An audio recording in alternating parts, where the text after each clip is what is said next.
The person failing in front of you right now, they have a higher IQ than you. They tested in the 97th percentile. They read more books than almost anyone you know.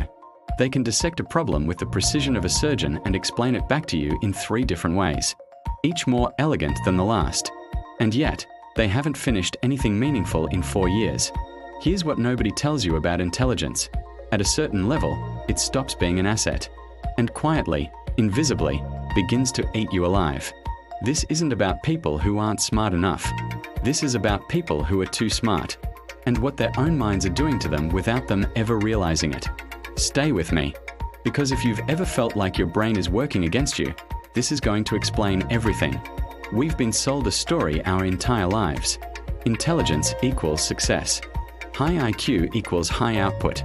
Smart people figure things out faster, achieve more, suffer less. And there's just enough truth in that story to make the lie almost invisible. Because yes, intelligence correlates with certain kinds of success. In school, on tests, in the early stages of a career. But at a threshold, somewhere around the point where thinking becomes your default mode of existence, something strange begins to happen. The very cognitive machinery that makes you sharp becomes the machinery that makes you stuck. Think about that for a second. The brain you rely on, the one that has gotten you this far, the one people have complimented you for your whole life, that brain can become your own personal psychological prison. And the cruelest part? You won't even see it happening, because you're using the trap mind to try to diagnose the trap. There's a person I want you to meet. Their name doesn't matter. What matters is that you probably know someone exactly like them. You might be someone exactly like them. It's 11:47 p.m. on a Tuesday. The apartment is quiet, except for the hum of the refrigerator and the glow of 3 browser tabs that have been open since morning. Sitting at a desk covered in notes, handwritten, color-coded, cross-referenced. A business plan printed out, pages dog-eared, margins filled with commentary. On the laptop, a half-written email to a potential investor sits at 94 words. The cursor is blinking, like a small, indifferent pulse. That email has been in progress for 6 days. Not because there's nothing to say. The problem is knowing too many things to say. 7 different versions of how the investor might respond have already been gamed out, each one branching into its own tree of possible outcomes, each requiring a different framing strategy. And somewhere inside that mental architecture, the email became impossibly complex. So another tab was opened. An article on investor psychology, then a study, then a counter-study, a rabbit hole about communication styles. It's almost midnight. The email still has 94 words. And here's what's happening inside that mind, and this is the part nobody explains clearly enough. This isn't procrastination from laziness. This isn't avoidance from not caring. This is a loop that intelligence created. Every time the send button gets closer, the brain generates 3 new variables that haven't been accounted for. 3 new reasons the timing might be wrong, the framing could be sharper, or maybe the whole approach needs to be reconsidered from scratch. The mind isn't protecting against failure. It's manufacturing the certainty of failure by making perfection the only acceptable outcome. This is the first trap, and it has a name. Psychologists call it analysis paralysis. But that phrase doesn't do it justice. It makes it sound like a scheduling problem, a productivity hiccup. It isn't. For highly intelligent people, it's something far more personal. It's an identity crisis wearing the costume of careful thinking. Here's the mechanism. When your primary self-concept is built around being the smart one, the person who sees things others miss, who catches what others overlook, who finds the better solution, your brain starts filtering every single action through that identity. Taking action before you fully analyze something feels like a betrayal of who you are. It feels reckless. It feels unintelligent. Like you're abandoning the one thing that makes you you. So you analyze more, and then just a little more. Because finishing the analysis means you have to stop being the smart person, thinking about the problem and become just another person attempting the solution. And attempting means risking failure. And failing when you're supposed to be the smart one? That's not just disappointing. For many highly intelligent people, it feels existentially threatening. Here's the metaphor I want you to hold. Your intelligence becomes a moat you build to protect yourself from being wrong. And then one morning you look around and realize you're also trapped inside it. But here's where it gets darker. Because analysis paralysis is only trap 1. There's a phenomenon in decision science called the paradox of choice. The more options available to you, the less satisfied you become. The less able you are to commit, the more you suffer. Now imagine you have a brain that doesn't just see the options in front of you. It generates new options constantly. Options nobody else even thought to consider. That's high intelligence in practice. And it is genuinely impressive. Until it isn't. Because here's what very few people acknowledge. The ability to see more paths is not the same as the ability to walk further down one.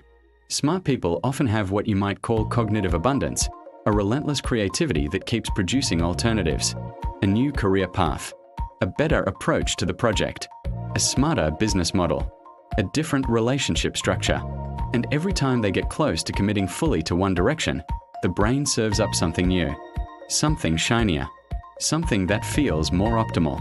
And so they pivot, explore, reconsider. The word they use publicly is evolving. The thing happening privately is drift. 10 years pass. They've started 7 things, finished none. And the tragedy is that each individual idea was genuinely brilliant. They were just never allowed to become real. This is why you'll sometimes find extraordinarily intelligent people being outperformed by people who are measurably less gifted. Not because intelligence doesn't matter, but because commitment requires a kind of cognitive stubbornness that intelligence can actually erode. Average intelligence plus relentless execution beats exceptional intelligence plus perpetual reconsideration. Every time. The data on this is pretty uncomfortable if you're the smart person in the room. Which leads us to trap 3. And this one is the most psychologically painful of all. There's a question I want you to sit with for a moment. What if some people use their intelligence not to solve problems, but to avoid feeling them? This isn't a judgment. It's a pattern. A deeply human one. When you're highly intelligent, you have access to something most people don't. The ability to intellectualize almost any emotional experience. You can take the raw, messy, vulnerable thing happening inside you and convert it, quickly, almost automatically, into a theory, an analysis, a framework, something you can understand rather than something you have to feel. Your relationship is falling apart. You don't sit with the grief. Instead, you construct a psychological model of attachment styles and identify exactly which childhood experience is causing the current dynamic. Fascinating, accurate, even, and completely disconnected from the actual emotional processing your nervous system needs to do. You're terrified of commitment. You don't explore the fear. You read 7 books about it. Develop a nuanced understanding of the neurological basis of fear responses, and explain it articulately to your therapist, who compliments your self-awareness while privately noting that you've been self-aware about this exact thing for 4 years without changing. Insight without integration is just sophisticated avoidance. And intelligent people are extraordinarily good at it, because they get social credit for the insight. People nod. Say things like, "Wow, you really know yourself." And that social reward reinforces the intellectualization, which means the actual healing, the actual change, the actual vulnerability never has to happen. The armor is invisible because it looks like wisdom. None of this happens by accident. And it almost never begins in adulthood. Go back. Picture a child who gets identified early as gifted. The teachers pull them aside. The parents beam. The message, sometimes spoken, more often just absorbed, is that their intelligence is the thing that makes them special, the thing that makes them worthy. That child learns something dangerous before they are old enough to question it. They learn that being right matters more than being present. That having the answer is safer than having the feeling. That confusion, real, honest, productive confusion, is a threat to their identity rather than a doorway to growth. And so they build the whole architecture of their inner life around one fragile pillar, being the smartest person in the room, which works fine, until life stops being a classroom, until the problems don't have right answers, until relationships require surrender, not solutions, until the most important growth available to them is the growth that happens below the level of thought, in the body, in the nervous system, in the quiet emotional places that no amount of intellectual horsepower can reach. And suddenly the thing they built their entire identity on becomes the very thing standing between them and the life they actually want. Here's the reframe. And I want you to really absorb this. Intelligence is not the problem. The relationship to intelligence is the problem. The person who uses their intelligence as a tool is free. They pick it up when they need it and they put it down when they don't. They can be uncertain without it threatening their sense of self. They can fail without it meaning something catastrophic about who they are. The person who is their intelligence, who has fused their identity with their cognitive ability, is trapped by the very thing they're most proud of. So what does the way out look like in practice?